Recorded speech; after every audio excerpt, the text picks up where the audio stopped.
સુરેન્દ્રનગર જિલ્લાના લીંબડી રાજકોટ હાઈવે પરના circuit house નજીકથી 1.32 લાખના દારૂ સાથે 2 લોકોને પોલીસે ઝડપી પાડી કાયદેસરની કાર્યવાહી હાથ ધરી છે.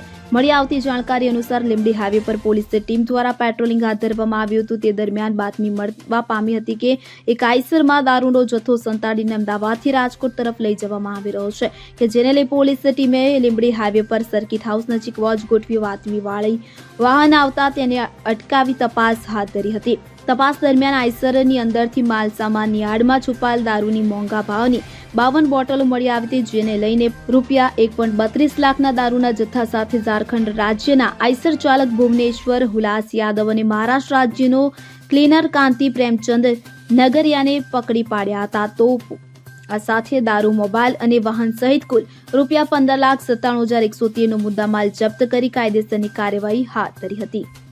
Bureau report CN24 news. હવે જુઓ દેશ દુનિયાની તમામ ખબરો તમારી આંગળીના ટેરવે. ઉઠાવો મોબાઈલ અને Google Play Store પરથી ડાઉનલોડ કરો અમારી CN24 ન્યૂઝ મોબાઈલ એપ.